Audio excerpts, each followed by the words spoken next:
इस वीडियो में सामान्य ज्ञान के जितने भी क्वेश्चन दिए हैं सभी क्वेश्चन महत्वपूर्ण हैं, तो आप इन्हें ध्यान से नोट कर लीजिएगा और सभी को आप समझ लीजिएगा। ठीक है, फर्स्ट क्वेश्चन है कि भारतीय संविधान को कब लागू किया गया था। इसमें ऑप्शन लिखा हुआ है 26 जनवरी 1950। मतलब भारत का संविधान कब लागू हुआ था? 26 जनवरी 1950। एक एक्स्ट्रा फैक्ट और है कि भारत में संविधान दिवस कब मनाते हैं, तो संविधान दिवस मनाते हैं 26 नवंबर को। अगला क्वेश्चन है 1930 में गांधी जी ने किस आंदोलन की शुरुआत की थी। तो गांधी जी के आंदोलन से क्वेश्चन आता ही आता है, तो इसका आंसर हो जाएगा सविनय अवज्ञा आंदोलन। बात करते हैं हम भारत छोड़ो आंदोलन कब चालू हुआ था, तो 1942 में। और स्वराज आंदोलन कब चालू हुआ था? स्वराज हमारा जन्मसिद्ध अधिकार है, तो ये तो महात्मा गांधी का नहीं है। असहयोग आंदोलन चालू हुआ था 1920 में। इसके बाद बात करते हैं कि भारत के पहले उपराष्ट्रपति कौन थे। इम्पोर्टेंट क्वेश्चन है। तो भारत के जो पहले उपराष्ट्रपति थे वो थे डॉक्टर एस राधाकृष्णन या सुब्रमण्यम राधाकृष्णन। अगला क्वेश्चन, भारत में द्वितीय आम चुनाव कब हुआ था। मतलब भारत में दूसरी बार चुनाव कब हुए थे, तो पहले वाले चुनाव हुए थे सन 1951 और 52 में। उसके 5 साल बाद 52 में 5 साल जोड़ देंगे तो होंगे 57। तो 1957 में दूसरी बार चुनाव हुए थे। पहली बार कब हुए थे, तो 1952 में हुए थे। अगला क्वेश्चन, भारतीय संविधान का निर्माण किसने किया। तो भारतीय संविधान का निर्माण किया था डॉक्टर भीमराव अंबेडकर। इन्होंने क्या किया था कि पूरे संविधान का ड्राफ्ट मतलब प्रारूप तैयार किया था। डॉक्टर राजेंद्र प्रसाद की बात करते हैं तो भारत के पहले राष्ट्रपति हैं। इसके अलावा ये संविधान सभा के स्थायी अध्यक्ष थे। डॉक्टर सच्चिदानंद सिन्हा तो अस्थायी अध्यक्ष थे। देखिए मेन क्वेश्चन के साथ जो एक्स्ट्रा फैक्ट हैं तो उन्हें आप ध्यान से नोट कर लीजिएगा, ये आपके लिए इम्पोर्टेंट रहेंगे। आगे देखिएगा मुस्लिम लीग की स्थापना कब हुई। तो मैं आपको ये बताना चाहूँगा कि आधुनिक भारत में जितने भी क्वेश्चन हैं, ठीक है, देखिए आधुनिक भारत 1707 से स्टार्ट होता है औरंगजेब की मृत्यु के बाद, लेकिन अपन लोग 1900 से बाद का पढ़ते हैं। तो आपके एग्ज़ाम के लिए आप चाहें भले एनटीएससी का या एनएमएमएस या फिर नवोदय या फिर प्रधानमंत्री एसएसबी योजना का फॉर्म का पेपर आप दें, सभी में आपके लिए इम्पोर्टेंट क्वेश्चन है।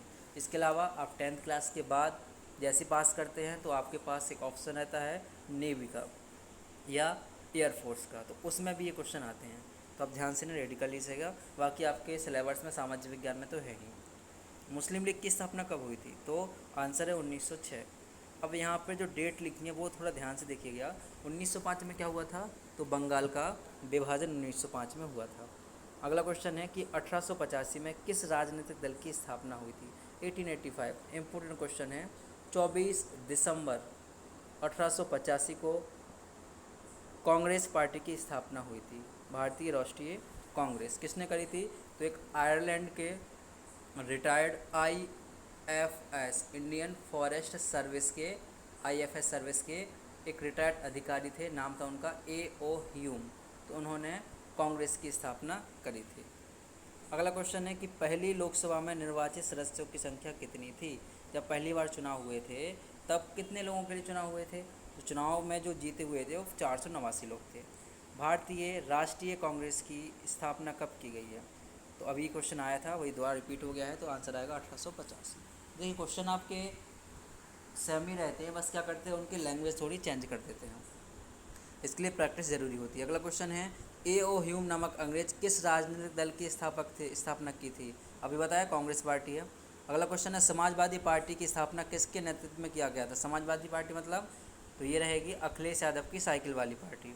तो इसका नेतृत्व किसने किया था, तो जे.पी. नारायण, जयप्रकाश नारायण। आगे क्वेश्चन देखिएगा, पंचशील समझौता इम्पोर्टेंट क्वेश्चन है। 10 के विद्यार्थी 9th क्लास में जो पढ़ रहे हैं उनके लिए भी इम्पोर्टेंट है कि पंचशील समझौता किन दो देशों के बीच हुआ था। तो आंसर रहेगा भारत और चीन के बीच में। अगला क्वेश्चन है गुट निरपेक्ष आंदोलन एक अंतर्राष्ट्रीय संस्था है, इसकी स्थापना कब हुई थी। तो ये क्वेश्चन इंटरनेशनल कम्युनिटी से आ जाएगा, तो ये आपको नहीं करना है। अगला क्वेश्चन है कि 1952 में जो पहली बार चुनाव हुआ था तो जनसंघ ने कितनी सीटें, जनसंघ मतलब उस ज़माने में भारतीय जनता पार्टी ने कितनी सीटें जीती थी। तो आंसर आ जाएगा केवल 3 सीटें।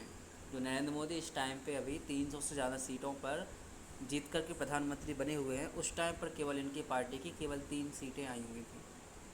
अगला क्वेश्चन है, एक दलीय प्रभुत्व के संदर्भ में कौन सही है? एक दलीय मतलब जहाँ पर केवल क्या होता है, कोई विपक्षी दल होता नहीं है और एक ही राजनीतिक पार्टी होती है, तो एक दलीय आता है। इसका आंसर हो जाएगा विकल्प के रूप में किसी मजबूत राजनीतिक दल का अभाव, मतलब कोई दूसरी राजनीतिक पार्टी होगी ही नहीं। अगला क्वेश्चन है कि 1959 में केरल में साम्यवादी सरकार के मुख्यमंत्री कौन बने थे? तो ये ज़रूरी नहीं है क्योंकि केरल का है, एमपी का नहीं है ये। समाजवादी दल की स्थापना किस वर्ष हुई थी? ये भी ज़रूरी नहीं है। आगे देखिएगा, समाजवादी दल का मुख्य उद्देश्य, ये भी ज़रूरी नहीं है। भारतीय जनसंघ की स्थापना का मुख्य उद्देश्य क्या था? ये भी ज़रूरी नहीं है। एक देश एक संस्कृति एक राष्ट्र के विचार पर बल किसने दिया था? तो ये भी ज़रूरी नहीं है। ठीक है, ये 1997 वाला भी ज़रूरी नहीं है। और राम मनोहर लोहिया, ये वाला कर लेना ध्यान से आप, 22 वाला, कि राम मनोहर लोहिया के नेतृत्व में किस पार्टी का गठन किया गया था? तो आंसर आ जाएगा संयुक्त समाजवादी पार्टी। अगला क्वेश्चन है, गांधीवाद समाजवाद की स्थापना, ये जरूरी नहीं है। हाँ, ये 24 वाला क्वेश्चन आप थोड़ा ध्यान से कर लेना कि स्वतंत्र भारत की प्रथम सरकार में गृह मंत्री कौन था? तो आंसर हो जाएगा सरदार वल्लभ भाई पटेल पहले गृह मंत्री थे। स्वतंत्रता के बाद विभिन्न रियासतों को भारतीय संघ में जोड़ने के लिए किस भारतीय नेता का प्रमुख योगदान था? मतलब किसने सभी राजाओं से बोला था कि भारत सरकार में आकर मिलो? तो आंसर हो जाएगा सरदार वल्लभ भाई पटेल। इन्हें लौह पुरुष के नाम से भी जाना जाता है। अगला क्वेश्चन है, 90 वाला करना नहीं है, ये भी 27 नहीं करना है, ये वाला भी नहीं करना है, 20। देखिए, मैं आपसे ये नहीं बोल रहा हूँ कि आप सभी के सभी क्वेश्चन कीजिएगा, मैं आपको केवल वही क्वेश्चन बता रहा हूँ जो आपके एनटीएससी, प्रधानमंत्री यशस्वी योजना और एनएमएस के लिए इंपॉर्टेंट है। सबके क्वेश्चन करने के चक्कर में आपको मेन क्वेश्चन नहीं छोड़ देना है, मैंने आपको फोकस रखना है आपके मैथ पेपर पर। आगे क्वेश्चन देखिएगा, समाजवादी पार्टी की स्थापना, ये भी सही नहीं है। ये भीमराव अम्बेडकर का नहीं करना है। 1939 में सुभाष चंद्र बोस के नेतृत्व में किस पार्टी की स्थापना की गई थी? तो आंसर आ जाएगा फॉरवर्ड ब्लॉक। बिल्कुल इंपॉर्टेंट क्वेश्चन है, 35 नंबर का। ठीक है, इसके बाद आइएगा, क्वेश्चन लिखा हुआ है कि किस वर्ष चीन ने भारत पर हमला किया था? मतलब चीन और भारत का युद्ध हुआ था पंचशील समझौता में, तो किस वर्ष हुआ था? तो 1962 में। ठीक, इसके बाद आगे देखिएगा आप, 1955 वाला हो गया है, ये भी हो गया। हाँ, भारतीय राष्ट्रीय कांग्रेस के संस्थापक कौन थे? तो ए.ओ. ह्यूम। इंग्लैंड के प्रधानमंत्री अभी नहीं पूछे जाएंगे आपके लिए। फूट डालो और शासन करो की नीति निम्न में से किसको बढ़ावा दिया? तो इसका आंसर हो जाएगा हिंदू मुस्लिमों के बीच में इससे संघर्ष होना चालू हो गया था। जब महात्मा गांधी ने प्राण त्यागे थे तो उस समय पे क्या बोला था? तो आंसर आ जाएगा हे राम।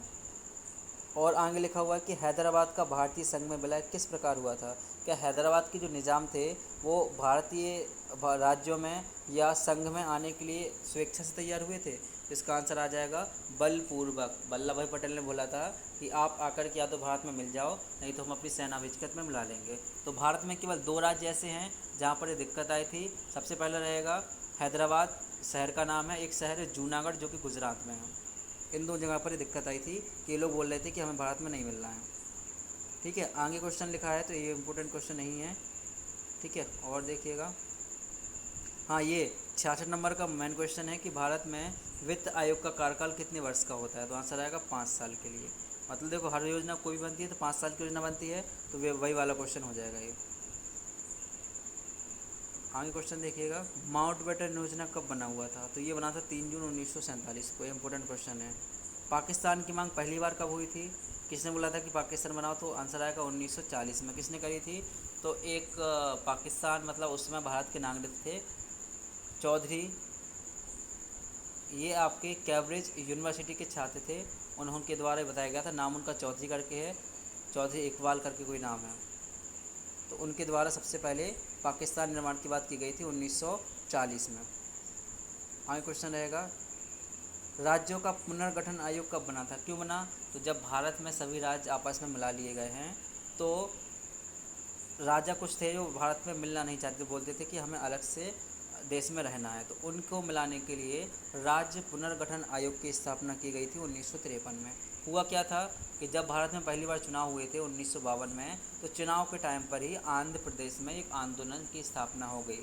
कैसे आंदोलन की स्थापना हुई कि आंध्र प्रदेश वालों ने बोला है कि हमारी भाषा सबसे ज़्यादा कौन है यहाँ पर? हम तेलुगु लोग हैं, तो हमारी भाषा क्या की जाए? तेलुगु की जाए, और एक हमें अलग से देश बनाया जाए, ऐसे वो लोग मांग कर रहे थे। तो अगर हम भाषा के आधार पर राज्य बनाते हैं तो अपने एमपी में बहुत सारे राज्य बन जाएंगे। बुंदेलखंड अलग हो जाएगा, बघेलखंड अलग हो जाएगा, भोपाल साइड का अलग हो जाएगा, मालवा अलग हो जाएगा। तो इन्हीं सब समस्याओं से बचने के लिए तो सरकार ने बोल दिया कि हम आंध्र प्रदेश को अलग नहीं करेंगे। तो उस समय आंध्र प्रदेश में एक नेता थे, जैसे अन्ना हजारे हैं, उसी टाइम पे सेम उनके जैसे नेता थे, उनका नाम था रामलू। उन्होंने क्या कर दिया, बोल दिया हम आमरण अनशन चालू करेंगे, हम खाना नहीं खाएंगे जब तक कि अलग से आंध्र प्रदेश को राज्य नहीं बनाया जाए। तो 1952 में उन्होंने क्या कर दिया, आमरण अनशन चालू कर दिया। सरकार ने उनकी बात नहीं मानी तो वो 24 दिन तक बिना भूखे रहे, मतलब बिना खाए पिए रहे, और 24वें दिन उनकी आमरण अनशन पर ही मृत्यु हो गई। जिससे आंध्र प्रदेश की जनता में क्या गुस्सा हुआ, उन्होंने सरकार के खिलाफ सरकारी अस्पताल और सरकार जितनी भी संपत्ति थी उस सबको तोड़ना चालू कर दिया। तो सरकार ने क्या किया, उस टाइम पे आंध्र प्रदेश को राज्य बना दिया। तो कब बनाया था, 1952 में। और फिर 1953 में राज्य पुनर्गठन आयोग की स्थापना कर दी। और राज्य पुनर्गठन आयोग में सबसे पहले जो राज्य बना था उस राज्य का नाम है मध्य प्रदेश। ठीक है, देखो उस समय पे सरकार ने जो गलती करी थी कि भाषा के आधार पर राज्य बनाया था 1952 में, तो अभी 2014 में 2 जून को आंध्र प्रदेश को फिर से अलग कर दिया गया, क्योंकि आंध्र प्रदेश में अब तेलुगु और तमिल वाले आपस में लड़ाई करने लगे कि तेलुगु भाषा के आधार पर अलग करो, तमिल के अनुसार अलग करो। तो जो भाषा के आधार पर राज्य बनते हैं वो आज नहीं तो कल टूटते ज़रूर हैं। तो इस क्वेश्चन का आंसर हो जाएगा 29 दिसंबर 1953। आप केवल साल याद रखिएगा, आंसर आपको मिल जाएगा। राज्य पुनर्गठन आयोग के अध्यक्ष कौन थे, इसमें अध्यक्ष कौन बनाएगा, तो आंसर कौन हो जाएगा, सर सैयद अली। इनके लिए राज्य पुनर्गठन आयोग का अध्यक्ष बनाया गया था। एक क्वेश्चन और है, जब 1952 में आंध्र प्रदेश की स्थापना की गई थी रामलू की मृत्यु के बाद, तो उस समय पे कमेटी बनाई गई थी कि कौन कौन जाकर देखेगा कि आंध्र प्रदेश में कहाँ पे किस प्रकार का उपद्रव किया जा रहा है। तो उसके लिए एक JVP समिति बनाई गई थी, JV और P। ठीक है, क्वेश्चन ध्यान से याद कर लेना। JVP में पूरा नाम रहेगा, J से थे कौन, जवाहरलाल नेहरू, V से थे वल्लभ भाई पटेल, और P से थे पट्टाभी सीतारमैया। ये 3 लोग मिलकर आंध्र प्रदेश गए थे और वहाँ पर जाकर के लोगों से बात करी थी। अगला क्वेश्चन है, भारतीय संसद से राज्य पुनर्गठन अधिनियम कब पारित किया। अभी बताया है कि 1956 में मध्य प्रदेश बना था, तो 1956 में लागू किया गया था। और बात कब की गई थी कि हम बनाएंगे, तो 1953 में। अगला क्वेश्चन लिखा हुआ है कि भारतीय संविधान के अनुसार भारतीय राज्यों को कितने वर्गों में बांटा गया है, तो आंसर रहेगा 4 वर्गों में बांटा गया है। 4 वर्ग कैसे रहेंगे, तो कुछ राज्य ऐसे हैं जहाँ पर उन्हें विशेष राज्यों का दर्जा मिला हुआ है, जैसे मेघालय, त्रिपुरा, नागालैंड, मिज़ोरम, ये वाले राज्य। ठीक है, कुछ राज्य कैसे हैं अपने, तो बड़े वाले राज्य हैं। कुछ राज्य कैसे हैं, तो केंद्र शासित प्रदेश हैं। 3 जगह हो गई हैं। और चौथी कौन सी हो जाएगी, तो चौथे में आपके आ जाएंगे वे राज्य जहाँ पर केंद्र और राज्य दोनों का शासन चलता है, जैसे कि दिल्ली। देखिए, भारतीय संविधान में, भारतीय इतिहास में पढ़ने के लिए, समझने के लिए बहुत सारी चीज़ें हैं। केवल आप ऑब्जेक्टिव या 1 लाइन करके इसे कंप्लीट नहीं कर सकते हैं। तो जितना आपको सीखने के लिए मिलता है आप उसे नोट कीजिएगा और इसके साथ साथ आप उनकी प्रैक्टिस करते रहिए। ठीक है, इसमें देखिए क्वेश्चन लिखा है कि भारतीय संविधान के अनुसार अगर हम किसी राज्य की सीमा में परिवर्तन कर रहे हैं, नाम बदल रहे हैं, तो कौन ये सब कर सकता है। जैसे बोलते हैं कि योगी जी कि झांसी का नाम बदल के हम कुछ और नाम रखना चाहते हैं, तो कौन बदलेगा इसका नाम, तो इसका राइट आंसर हो जाएगा संसद। योगी जी को नरेंद्र मोदी से बोलना पड़ेगा, वो संसद में कानून लेके आएंगे। अगर सब विधायक 1/3 से उस पर हस्ताक्षर कर देते तो नाम बदल जाता है। जैसा भी इलाहाबाद का नाम प्रयागराज कर दिया है, तो सब संसद के द्वारा होता है। इसके बाद क्वेश्चन आगे देखिएगा, ये 83 नहीं करना, 84 नहीं करना है, 85 भी नहीं करना है। 87 देखिएगा कि स्वतंत्र भारत में प्रथम उप प्रधानमंत्री कौन था। पहले क्वेश्चन इससे पहले आया था कि प्रथम उपराष्ट्रपति कौन था, तो प्रथम उपराष्ट्रपति थे राधाकृष्णन जी, पहले राष्ट्रपति थे राजेंद्र प्रसाद, प्रधानमंत्री पहले तो जवाहरलाल नेहरू जी, और उप प्रधानमंत्री कौन थे, तो सरदार वल्लभ भाई पटेल, साथ में गृह मंत्री भी थे। ठीक है, आगे क्वेश्चन रहेगा, स्वतंत्रता प्राप्ति के बाद निर्मित भारत सरकार में गृह मंत्री किसे बनाया गया था, तो वल्लभ भाई पटेल। लोहे पुरुष किसे कहते हैं, वल्लभ भाई पटेल को कहते हैं। आगे क्वेश्चन लिखा है, किस रियासत के शासक को निज़ाम के नाम से जाना जाता था। अभी बताया था कि हैदराबाद के निज़ाम हैं, वो भारत में नहीं मिलना चाहते, तो वो वाला आंसर हो गया। 10 क्वेश्चन और हैं, तो इनको भी आप देख लीजिएगा। क्वेश्चन आगे लिखा है कि मणिपुर रियासत का भारत संघ में बनना, ये ज़रूरी नहीं है, ये वाला भी ज़रूरी नहीं है। ठीक है, आगे देखिएगा, जम्मू कश्मीर का भारतीय संघ में विलय किस शर्त पर हुआ था? तो ये बताया गया था कि जो जम्मू कश्मीर रहेगा वो भारत से अलग रहेगा, मतलब वहाँ के सब नियम कायदे कानून अलग रहेंगे, लेकिन पूरे भारत के लोगों को जम्मू कश्मीर के कायदे जो रहेंगे वो अलग से मानने पड़ेंगे। इसलिए जम्मू कश्मीर का झंडा भी देखो अलग होता था पहले। कोई भी व्यक्ति, बाहरी व्यक्ति या कोई दूसरे राज्य का व्यक्ति जम्मू कश्मीर में जाकर रह नहीं सकता था, लेकिन भारत सरकार ने धारा 370 हटा करके ये कानून को ख़त्म कर दिया है। देखिए ये वाला क्वेश्चन बताया अभी, आंध्र प्रदेश की मुख्य मांगें क्या थी? तो भाषाई आधार पर आंध्र प्रदेश राज्य की स्थापना करना, भाषा के आधार पर राज्य बनाना इसकी प्रमुख मांग थी। तो भाषा के अनुसार सबसे पहले कौन सा राज्य बना?